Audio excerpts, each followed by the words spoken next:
Last night I dreamed. Okay, I know this one was inspired by the film Creepshow 2.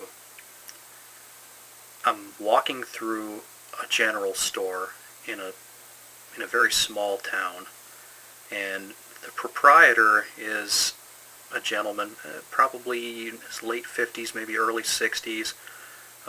He's wearing overalls and a flannel shirt beneath that, and he's cleaning off the countertop by his cash register. I'm just browsing, looking for something to buy.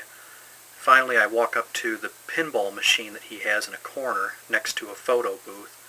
And the pinball machine was very old. I think it was manufactured, I'd have to guess, like in the late 1960s during the space craze, because it was space and space exploration and like rocket ship themed. And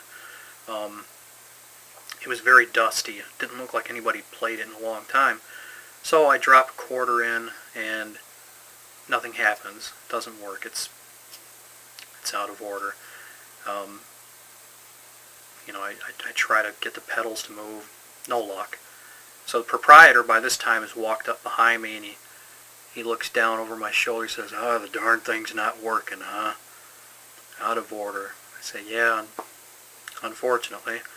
And he says to me, "Well, how much change did you drop in there, young man?" I say, "Oh, just a quarter." And he pulls a quarter out of a pocket in his overalls and gives it to me. And I say, "Oh, thanks a lot." He's like, "Oh, I apologize so much. I've got to get in a new machine and get this old piece of junk out of here."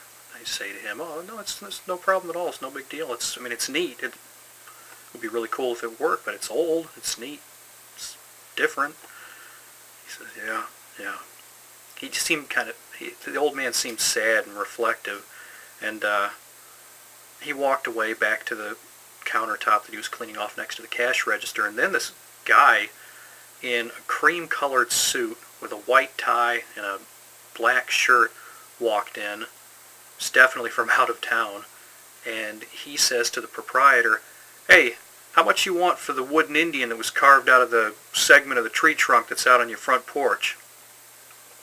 And the proprietor looked at him and said, "Oh, that's not for sale, young man. I carved that years ago with my dearly departed wife."